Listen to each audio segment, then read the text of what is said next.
हरे कृष्णा, राधे राधे। स्वागत है आप सभी का गोविंद भजो चैनल पर। आज के इस वीडियो में हम बात करेंगे हमारे प्यारे जगन्नाथ जी के विषय में। जगन्नाथ जी की रथ यात्रा आषाढ़ मास के शुक्ल पक्ष की द्वितीय तिथि को मनाई जाती है।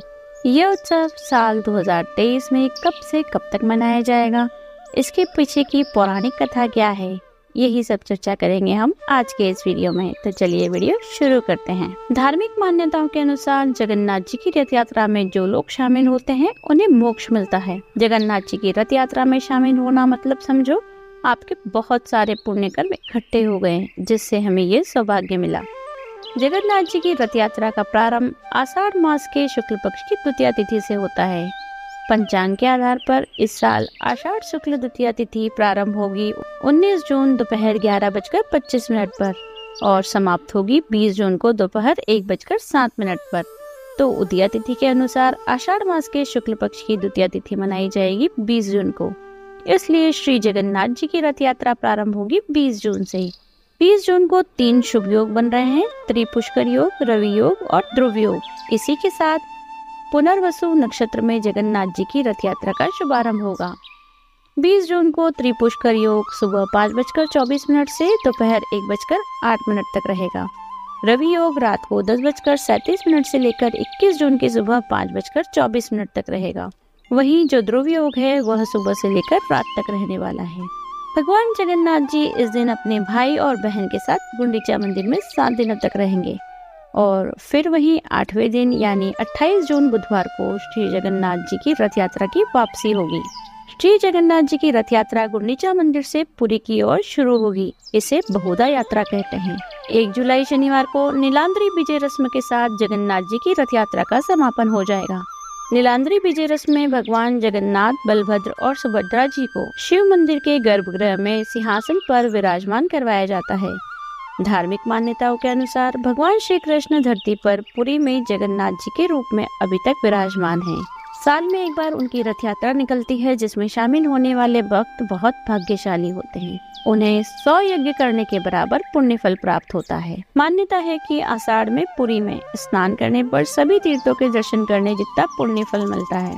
आइए अब जानते हैं रथ यात्रा के पीछे की पौराणिक कथा। तो चलिए कथा शुरू करते हैं। प्राचीन काल की बात है, ज्येष्ठ मास की पूर्णिमा तिथि को राजा इंद्रद्युम्न और उनकी पत्नी गुंडीचा देवी अत्यंत भक्ति भाव पूर्वक अपने आराध्य देव के प्रकट होने की प्रतीक्षा कर रहे थे। राजमहल के कक्ष में दिव्य दारू ब्रह्म की लकड़ी से भगवान के सुंदर विग्रह का निर्माण हो रहा था, लेकिन उस कक्ष के द्वार बंद थे और शिल्पकार की शर्त थी कि 21 दिनों तक ये द्वार नहीं खुलने चाहिए। लेकिन 15 दिन बाद कक्ष के अंदर से छेनी और हथौड़े की आवाज आना बंद हो गया। रानी को चिंता हो गई कि कहीं वृद्ध शिल्पकार को कुछ हो तो नहीं गया। रानी ने राजा से विनती की और उस कक्ष के द्वार खुलवा दिए गए। जब द्वार खोले गए तो सामने जगन्नाथ जी, बलभद्र जी और सुभद्रा जी के सुंदर विग्रह विराजमान थे। ऐसा लग रहा था 21 दिन से पहले द्वार खोल दिए जाने के कारण मानो वे अधूरे रह गए हों। इस बात से व्यथित राजा अपनी भूल पर अफसोस करने लगा। तभी एक दिव्य आकाशवाणी हुई। उसमें कहा गया, मेरे विग्रह अपूर्ण नहीं हैं। इन विग्रह को अपने अपने रंग प्रदान करो, सुंदर वस्त्रों से आच्छादित करो, सहस्त्र हाथ ऊंचा विशाल मंदिर बनवाओ और उसमें संपूर्ण वैदिक विधि से इनकी स्थापना करो। और मेरा यह स्वरूप कलयुग के जीवों का उद्धार करने के लिए प्रकट हुआ है, इसलिए इस स्वरूप में मैं जगन्नाथ जी के नाम से जाना जाऊंगा। आकाशवाणी सुनकर राजा प्रसन्न हुए और उन्होंने विशाल मंदिर बनवाया। शास्त्रोक्त विधि से इन तीनों विग्रहों का प्राण प्रतिष्ठा की गई। उस समय आकाश से देवतागण पुष्प वर्षा करने लगे। चारों ओर ढोल, नगाड़े और दुंदुभी बजने लगी। जगत के नाथ जगन्नाथ अपने भाई बलभद्र और सुभद्रा जी के साथ वहां प्रकट हुए। जगन्नाथ जी ने राजा से कहा, राजन, मैं तुम्हारी भक्ति से अत्यंत प्रसन्न हूँ। मांगो, तुम्हें क्या वरदान चाहिए? राजा ने कहा, प्रभु, मैं आपसे 3 वरदान मांगना चाहता हूँ। पहला तो ये कि आने वाले समय में मेरी कोई संतान न हो। यदि वंश आगे बढ़ा तो इस मंदिर पर वे अपने पैतृक सत्ता स्थापित करने का प्रयास करेंगे और फिर आपके दर्शन सभी को प्राप्त नहीं हो पाएंगे। लेकिन आप तो संपूर्ण जगत के नाथ हैं, इसलिए आप सभी को समान रूप से दर्शन देकर पवित्र कीजिए। दूसरा वरदान यह है कि आप पूरा दिन भोग स्वीकार करते रहेंगे। आपके हाथ कभी सूखे ना हो इतनी प्रचुर मात्रा में आपके लिए भोग बनाया जाए। और तीसरा वरदान ये कि आप मात्र 3 घंटे तक विश्राम करेंगे और बाकी संपूर्ण समय भक्तों को दर्शन देंगे। जगन्नाथ जी ने राजा की प्रार्थना स्वीकार की, लेकिन उन्होंने देखा कि देवी गुंडीचा के मन में कुछ बात है, इसलिए उन्होंने रानी से पूछा, हे माता, आपके मन में क्या संशय है, बताइए। तो रानी गुंडीचा ने कहा, हे प्रभु, हर देवी की इच्छा होती है कि उसकी कोई संतान हो, लेकिन अब मैं इस सौभाग्य से वंचित रह जाऊंगी। अब मेरा कोई पुत्र नहीं होगा जो मुझसे मिलने के लिए आए और मृत्यु के बाद मेरा श्राद्ध करे। बस यही खेद है मन में। यह सुनकर श्री जगन्नाथ जी कहने लगे, आप चिंता न करें माता, आज से मैं और बलराम भैया आपके पुत्र हैं। हम एक संतान के सभी कर्तव्यों का पालन करेंगे। वर्ष में एक बार हम तीनों भाई बहन आपके पास, आपके घर आपसे मिलने आएंगे और प्रतिवर्ष आपका श्राद्ध भी करेंगे। बस इसी वचन को पूरा करने के लिए भगवान जगन्नाथ प्रतिवर्ष रथ यात्रा के समय गुंडीचा मंदिर में अपनी मौसी माँ से मिलने के लिए जाते हैं। कुछ दिन वहीं पर बिताते हैं। जिस दिन जगन्नाथ जी राजा के समक्ष प्रकट हुए थे, वह दिन था ज्येष्ठ पूर्णिमा का, और जगन्नाथ जी ने राजा को यह भी आदेश दिया था कि इस दिन उनका महाअभिषेक करवाया जाए।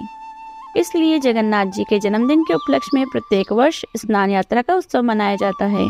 इस दिन सर्वतीर्थमय कुएं से 108 स्वर्ण घड़े भरकर जल लाया जाता है और जगन्नाथ जी, बलदेव जी, सुभद्रा मैया का महास्नान कराया जाता है, यानी स्नान यात्रा संपन्न करवाई जाती है। इस दिन जगन्नाथ जी को एक विशेष गजवेश पहनाया जाता है। इतना स्नान करने के बाद, इतना भोग स्वीकार करने के बाद जगन्नाथ जी बीमार पड़ जाते हैं। इसे ज्वर लीला कहते हैं। इस 15 दिन के समय को अनावसर भी कहा जाता है। इस समय जगन्नाथ जी अपने भक्तों को दर्शन नहीं देते और 15 दिन के लिए अलग स्थान में रहकर राजवैद्य द्वारा उनका इलाज करवाया जाता है। उन्हें विभिन्न औषधि युक्त काढ़ा दिया जाता है, फुलेरी नीति संपन्न करवाई जाती है। और वास्तव में यह समय जगन्नाथ जी अपनी पत्नी देवी लक्ष्मी के साथ व्यतीत करते हैं। 15 दिनों बाद जब तीनों भाई बहन स्वस्थ हो जाते हैं तो विचार करते हैं कि क्यों ना नगर भ्रमण पर जाया जाए और अपने भक्तों को दर्शन दिए जाए। बस तभी से ये प्रथा चली आ रही है। जगन्नाथ जी 15 दिनों तक बीमार रहने के बाद स्वस्थ होते हैं और रथ पर बैठकर नगर भ्रमण के लिए निकलते हैं। माता गुंडीचा देवी के मंदिर जाते हैं और वहां से 7 दिन बाद वापस उड़ीसा के पुरी मंदिर में आते हैं। तो यह थी कथा जगन्नाथ जी रथ यात्रा की। आपको यह कथा कैसी लगी हमें कमेंट करके बताइएगा। यदि वीडियो अच्छी लगी हो तो लाइक कीजिए, शेयर कीजिए। यदि आप चैनल पर नए हैं तो चैनल को सब्सक्राइब कर लीजिए, बेल आइकन को प्रेस कर दीजिए, जिससे नए वीडियोस की नोटिफिकेशन आपको तुरंत मिल जाए। मिलते हैं ऐसे ही अगले वीडियो में। हरे कृष्णा, राधे राधे।